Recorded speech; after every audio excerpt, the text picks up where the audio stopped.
राम के पुत्र दिव्यास्त्र ले आए हैं। अब तो युद्ध और भयावी होगा। अपने ही कुल के संहार के लिए सज्ज है लवकुश। मुझे तो केवल ईश्वर के बनाए प्रवाह में अड़चन उत्पन्न करनी है, फिर मेरा कार्य अपने आप हो जाएगा। जाओ देखो वो आश्रम पहुंचे या नहीं।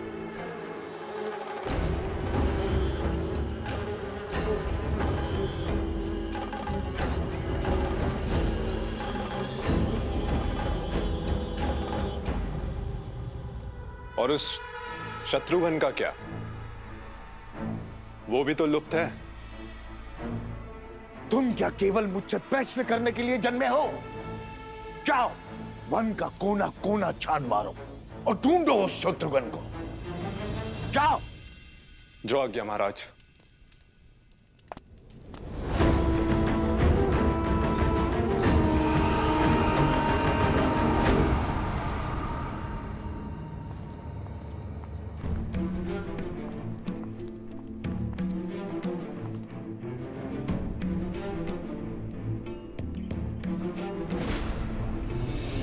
अरे क्या कर रहे हैं भैया, छोड़िए ना।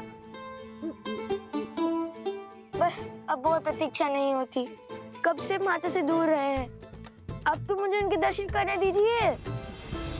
और इसका क्या क्या कहेंगे माता से कि हम अश्वमेध का अश्व चुरा कर आए हैं श्री राम से प्रश्न पूछने के लिए, और राजा ने शत्रुघ्न से उसके लिए हम युद्ध करके आए हैं। ओहो, अब हम फिर से फंस गए।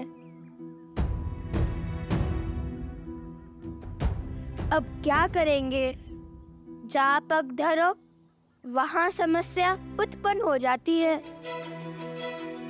कभी ये मत करो, कभी वो मत करो। इससे अच्छा तो हम सब अदृश्य हो जाते हैं।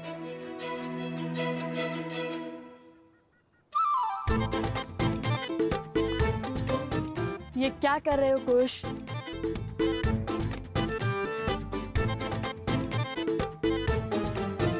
लो, हो गया ना अदृश्य। क्यों उठाई माला? ताकि इसकी गांठ खोलकर दो माला बना सकूं, हम दोनों अदृश्य हो सके। और संकट यही है ना कि कोई हमसे प्रश्न पूछे और हम मिथ्या ना कह सके। अब जब दिखेंगे ही नहीं तो ना कोई प्रश्न पूछेगा और ना कोई उत्तर देना होगा। किंतु अब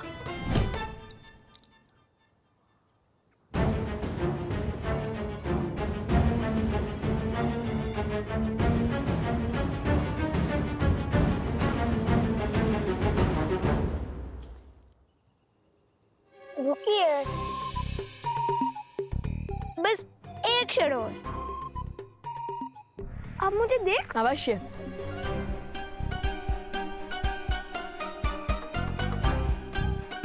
लगता है गांठ खुलने से इस दिव्य माला की माया समाप्त हो जाती है।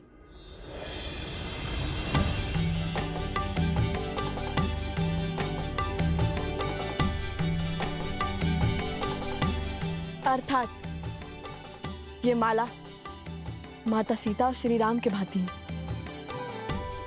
दोनों सिरे जब एक दूसरे से जुड़ते हैं तभी संबंध और शक्ति आकार लेते हैं, अन्यथा नहीं।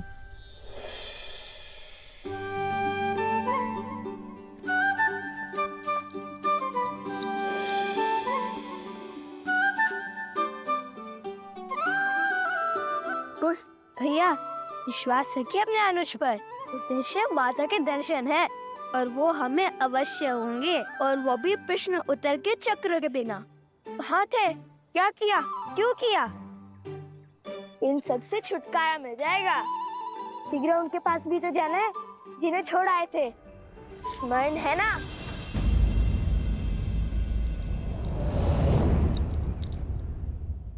कदापि नहीं। जितनी इच्छा हमें माता से मिलने की है उतनी तो माता को भी तो हमसे मिलने की होगी ना। क्या उन्हें दुखी करना चाहते हो तुम?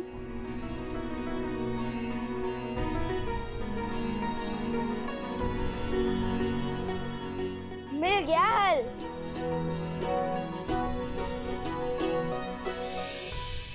चलो, एक तो प्रत्यक्ष दिखा पर कुश कहाँ है?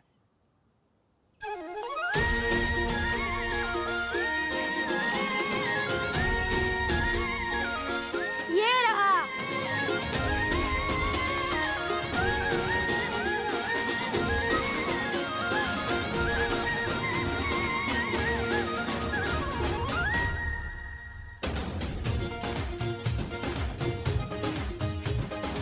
अब मेरी माला से पूजा हो जाएगी और इस माला से अश्व की रक्षा।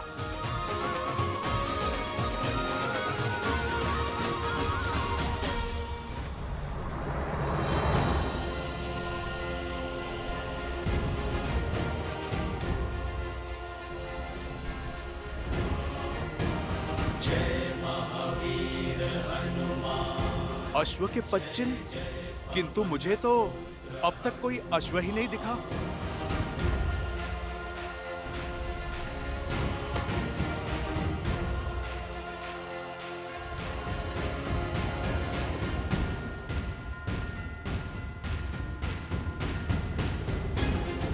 बालकों के 25, अवश्य ही वो ऋषि कुमार ही होंगे।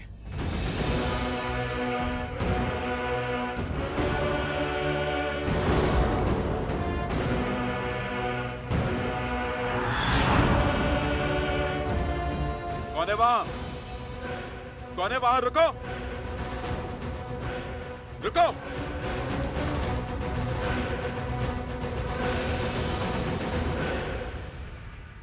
लव, आ गए तुम सब?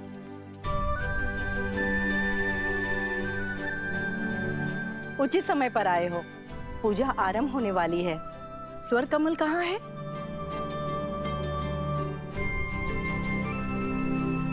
कुछ भी तो कहीं दिखाई नहीं दे रहा।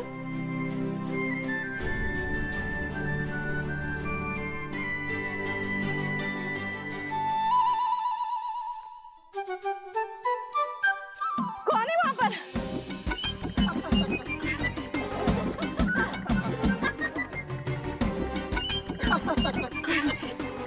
क्या हुआ गुरु माँ, कोई प्रेत देख लिया क्या?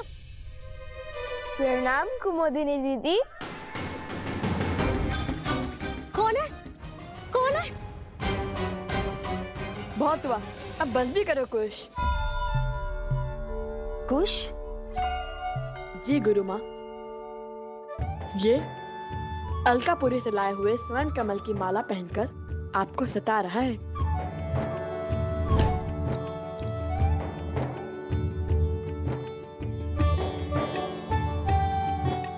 क्षमा करे गुरु माँ, बड़े दिन हो गए आपका मनोरंजन नहीं किया, तो सोचा। हमें भी तुम्हारे इस उपहास और मनोरंजन की कब से प्रतीक्षा थी। ये माला ले लीजिए गुरु माँ, किंतु स्मरण रहे, पूजा संपन्न होने के बाद हमें ये माला यक्षराज कुबेर को लौटानी होगी।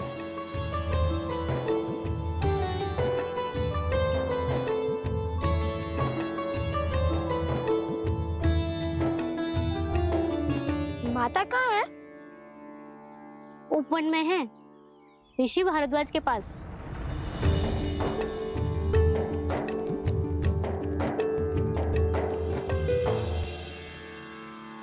पुत्रों के भविष्य का विचार सदा वर्तमान पर हावी रहता है। देवी, आप इस पुष्प की भांति हैं। भूमिजा है, भूमि देवी की पुत्री। भूमि देवी जिनका एक नाम अचला है, जो कभी विचलित नहीं होती, इसलिए सदा प्रफुल्लित हैं, फलों और फूलों से भरी है। और जब भूमिजा स्वयं भविष्य की चिंता करेंगी, तो धर्म के आचरण में बाधा उत्पन्न होना स्वाभाविक है।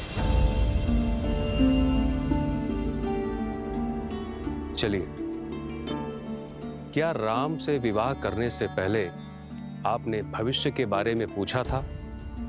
और वनवास स्वीकार करने से पहले यदि भविष्य जान जाते, तो क्या आप दोनों वनवास स्वीकार कर पाते?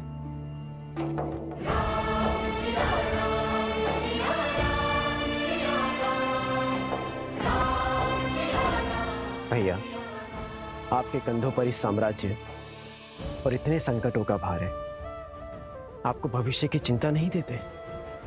भविष्य की चिंता तो उन्हें होती है भरत, जिन्हें भविष्य से कोई मोह होता है। मैं तो आज में जी रहा हूं, और आज की मांग यज्ञ की पूर्ति है। अब चाहे जो मूल्य चुकाना पड़े, ये यज्ञ संपूर्ण होगा, और फिर भविष्य की चिंता वर्तमान का सुख छीन लेती है भरत। इसलिए भविष्य जान जाने से कुछ नहीं बदलेगा, किंतु आपका मन अवश्य बदल जाएगा। तो बताइए, क्या अब भी आप भविष्य जानना चाहती हैं?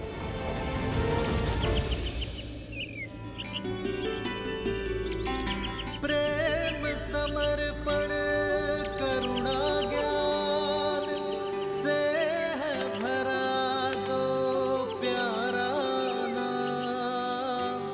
जय सिया राम, जय जय सिया राम, जय सिया राम, जय जय सिया राम।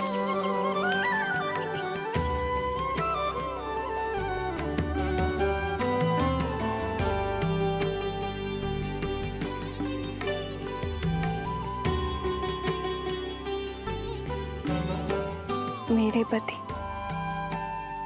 और आराध्य श्री राम ने कभी भविष्य जानने का प्रयास नहीं किया, और अब मैं उन्हीं की भांति अपने संस्कारों पर, आपकी दी शिक्षा पर पूर्ण विश्वास रखूंगी। अपने पुत्रों के भविष्य की चिंता को त्यागूंगी। मर्यादा धर्म की इस पहलू को समझ चुकी हूं मैं ऋषिवर। मुझे आशीर्वाद दीजिए ऋषिवर कि आज के बाद एक क्षण के लिए भी मैं अपने पुत्रों के विषय में चिंतित ना रहूं।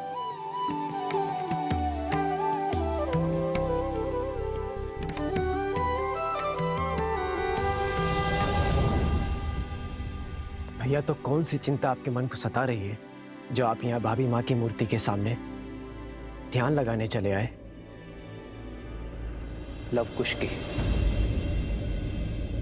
उनके स्वर में सत्य की सुंदरता है, उनके मुख पर मलिनता का कोई भाव नहीं है, तो फिर उन्होंने अश्व को क्यों रोका? धर्म का उल्लंघन क्यों किया? मुझे आशा तो केवल इतनी है भरत, कि उनके इस कृत्य के लिए मुझे उन्हें हराना या दंडित ना करना पड़ जाए। जब लक्ष्मण उन्हें पकड़कर अयोध्या लेकर आएगा तो उन्हें अयोध्या में ही दंडित किया जाएगा। भैया, मुझे तो शत्रुघ्न की चिंता है।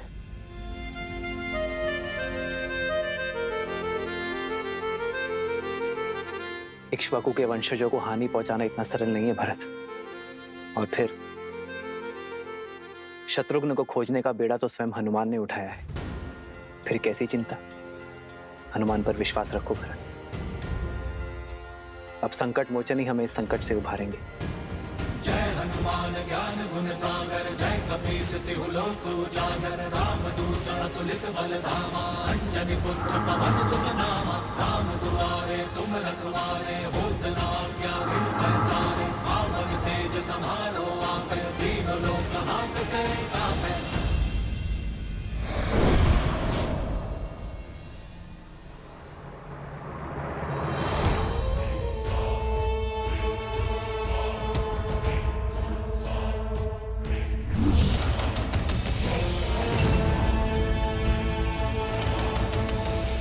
माता,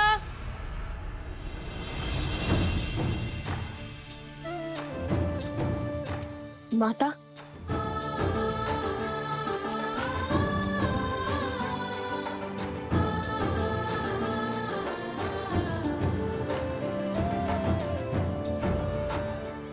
तुम दोनों ठीक तो हो ना? मैं तो ठीक हूँ माता, आप इसी से पूछिए। क्यों, क्या हुआ ऐसे? माता, भैया को कहानियां बनाने में आनंद आता है। मैं भी सकुशल हूँ। खुश। बताता हूँ, सब बताता हूँ। ये एक लंबी कथा है। तो हुआ यूं कि हम त्रिवेणी पहुंचने ही वाले थे कि तभी मेरे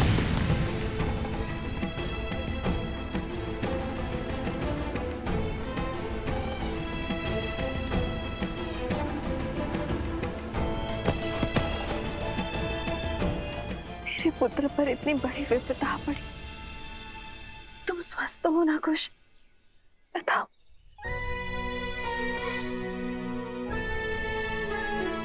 माता, जिनके लव भैया जैसे भाई हो उन्हें भला क्या हो सकता है। अब भैया ने उसी क्षण बूटी खोज निकाली और मुझे भी स्वस्थ कर दिया और गांव वालों को भी। मेरा पुत्र, सदा ऐसे ही एक दूसरे की ढाल बनना, एक दूसरे का ध्यान रखना।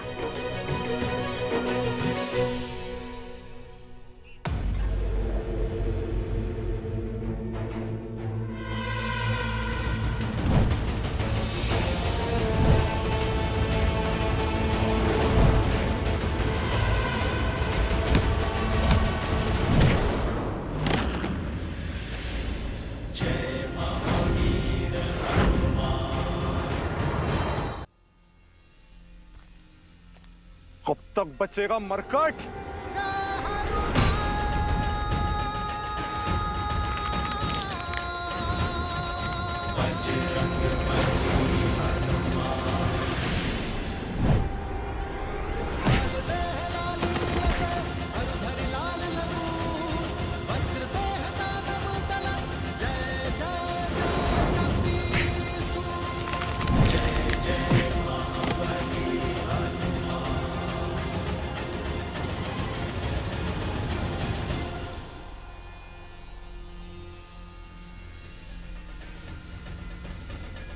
बचाइए महाराज, रक्षा कीजिए।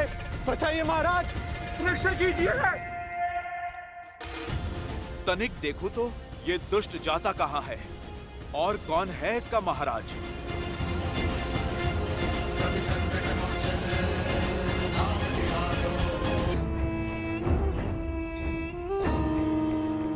चलो, एक कार्य तो शुभ हुआ। यदि पुष्पमाला की गांठ नहीं खोली जाती तो पता ही नहीं चलता अश्व कहाँ गया। बचाइए महाराज, बचाइए, रक्षा कीजिए। महाराज, रक्षा कीजिए मेरी। क्या हुआ बानासुर? किससे मार खाकर आए हो? उससे जिससे अक्षय कुमार, इंद्रजीत और स्वयं तुम्हारे भाई रावण ने मार खाई है, राम भक्त हनुमान से। जय हनुमान ज्ञान गुण सागर, जय कपीस तिहु लोक उजागर, रामदूत अतुलित बल धामा, अंजनी पुत्र पवन सुत नामा, राम दुआरे तुम रखवारे, होत न आज्ञा बिनु पैसारे, आपन तेज संहारो आप, दीन लोक हाथ गए कापे। जय महावीर हनुमान, जय जय पवन पुत्र हनुमान, बजरंग बली।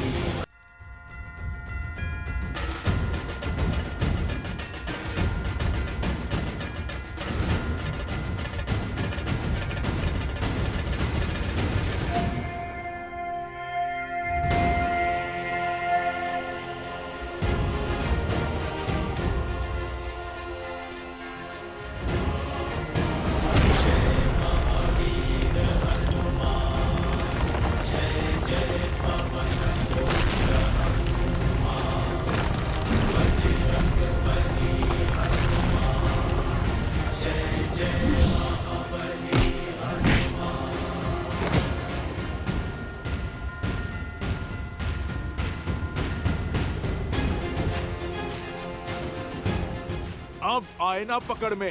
अब तुम्हें ना माया के प्रयोग का अवसर दूंगा, ना ही छल के प्रयोग का।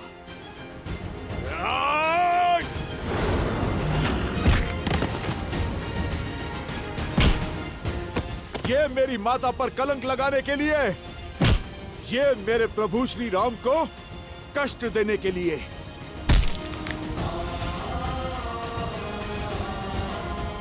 और ये उस राक्षसी सोच के लिए जिसने अयोध्या में एक युद्ध को जन्म दिया।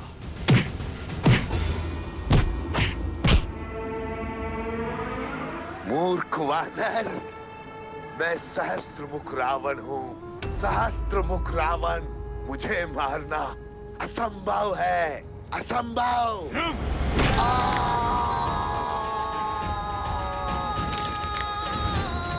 प्रभु श्री राम का नाम लेने के बाद क्या करना असंभव है दुष्ट? कदाचित तुम्हें ज्ञात नहीं, ये राम भक्त संहार करता है, महादेव का अंश है। और आज अपने आराध्य प्रभु श्री राम का नाम लेकर तुम्हारा संहार करूंगा मैं। मेरे प्रभु की अयोध्या में लोक अपवाद से लेकर विचारों के अवसाद तक सभी के कारण तुम हो। बहुत घोर दुख दिए हैं तुमने मेरे प्रभु श्री राम को।